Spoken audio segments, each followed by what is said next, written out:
wantiere kod chenro mar ng'e gwenge wa odiochieng' kawuono kaka pile. En mana ni wapenjo ni to bende ing'eyo kaka sigana mar gweng' ma Korando ma Kisumu nochakore. E chenro mar ng'e gwenge wa kawuono wamenyo nonro mar gweng' ma Korando kaka ikelonwa kod jafumbo marwa Millicent Adhiambo.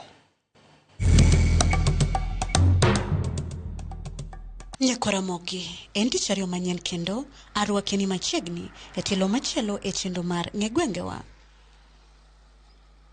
Kalapapla mar ng'e gwenge owuok e kaunti ma Homa Bay kendo duogo mopiyo e kaunti ma Kisumu, kamoro ni Korando mayudore e sub kaunti ma Kisumu West. Mana kaka pile, wachako kod paro mopogore ma jodak kod jogweng' lieko kotuno kod nying mar Korando kaka ne obiro. Kaendi nochake ni Korando nikech wan gi Korando Hill mano nitiere malo kaendi gimomiyo wayudo ni nochake. Aparo ni nitie baba moro maduong' manong'ere ahinya maniluongo norando.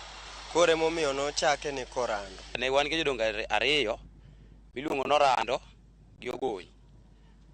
Koro orando gi ogony emomiyo koro chak gweng'wa kode ni Korando, ogony be wan go malo kocha. Bang' winjo paro mopogore ma jogweng' oselieko e wi kaka gin gi paro kotenore kod nono mar nying mar Korando, we wawinj anena adieri kowuok kuom jogo kata jalno mane nitie ka Kisumu Korando ne chakore.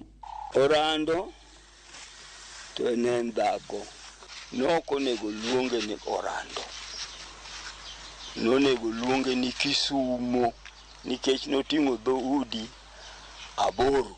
Korando kidware mondo koro kete maber e Kisumu. Korando wuon nobiro kuom nyamin kaneno waloka chon bita uyoma nikalo gi tielo nene wuotho denge ne pok oyawore nam. To nyamin mar okone ineno iro madung' cha ng'ad nam to iro ne midhiye idhi yudo yuora kanyo miluongo ni rateng'o dago. To ka koro biro to yudo kaka joma chon sama kama onyango oyudo ka yawuoyi abiriyogi ni ka etie yadhni kaka chon nene joma dongo ka koro onyango kama to ji bede tie yath moro maduong' to ne en yath miluongo notho. Mae ma koro biro ka wiyo yugno nikech oriembe ni koro ok nyal liele ni en gine jok en ng'at manyicha nonego chwanya.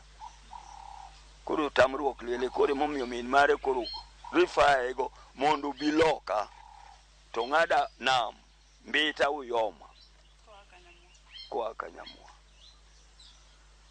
Koro kosebiro to rwake ni janeko mabiro mawiyo yugno ni janeko ni ochomwa tina tiko ni nyon to nyon monyon goni ema koro konoyo an oting'o badan ng'ama ler tang'o adwaro rateng'o dago. To rateng' kote en ang'o?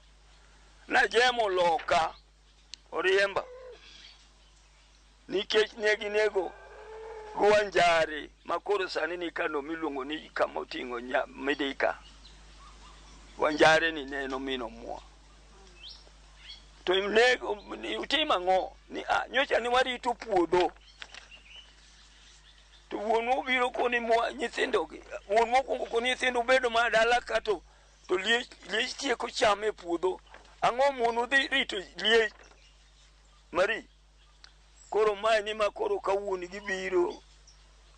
Owedi biro koro yaro. To tong' mokwongo dir to den mana tong' omwa momako wuon. Koro tamruok liele kaka nilielo ne chon. Okone ni nego wuon wen koro kwalieli. Ema koro timin mare no nyise godo loka mobiro yudo ka rateng'o dago gatenga ng'ojo jobede tiotho. Ni tong'o kwaliele ma ok wamiye jamwane. To koro watim nang'o? To kumiyaeni ni loka to nyiri ng'eny. Ara dhiom. Emobire kod orando nyar kaksero. Wach lo nomuoch. Koro jilaro kiewo. Gimomiyo koro neno ateng' ng'ani ateng' be dar dhi malo. aweno koro dar dhi malo rateng' be koro giriembo wasigu matok godni koro gineno ni pod idwa laro loka ateng' koro laro lo gi ng'a dwa laro lo kod jokomwa koro ne gineno ni kwachako nying dhako ni bende wadhi wuondi kwere wa wuone wuoyi tang'o miyo inyalo chako piny nying dhako koro miyo noikawo chak nying dhako Korando ne en chiomwa en chiomwa maduong' omiyo iluongo ni Korando. Koro we wawinja nena ni bang' kane Kisumo Korando osechakore umbe landore kod ang'owa. Olandore kaluwore gi maendeleo to bende olandore ni joma somo to buro ka gidwaro hill mar Korando to ka gichopo tiengre ka to giidho got to gineno Orando hill. Wahero nywako sama kwedwa mawa girwa wabedo waloso gi chir wabedo gimoro achiel. Gimoro kaka pur gi pith noendelea ma ji ne pura ora ji harvest gimoro ni bel. To gin dongruoge mage ma Korando osenyuolo nyaka ne ochakre. Korando chakore gi kanisa. Anglican odonjo ka, PAG odonjo ka, AIM odonjo ka, to mokwongo ne en Roman Catholic. Bang'e ka molasses oger to chako dongore. Kemri bende koger ka aya jopango be sani koro nyalo bedo matiyo Kemri chon e dak town tinde koro gidak e kor gweng' ka nikech ji be ogedo. Dongruok nitie nikech chon ji ne dhi yudo ni market ni bor idhi Otonglo to sani tinde market ni kamoro amora. Pile pile wawachoga ni kata obedo ni jogweng' neno dongruok achiel ariyo adek rem to nyaka gibed godo.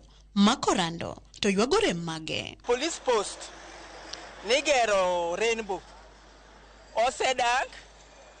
osedak ndi otamore rumo kwa ng'ena ng'omi otamore rumo to weche jonjore ng'eny kamwa nyalo tere report twatero mana cho Maseno or town kokel police post ka chief ka taparo ni njore mang'eny nyalo bet maonge pige maliw makoro nyaji nyalo konyore godo kaka mag freji osiptal kore maonge mogik. Kembe migero area waka ginyalo kawo yawuotwa ma kuondegi mane gweng' kandi mondo mi gindiki apani manendo nyalo medo gerruok kata dongruok ma kata insecurity nyalo bedo matin.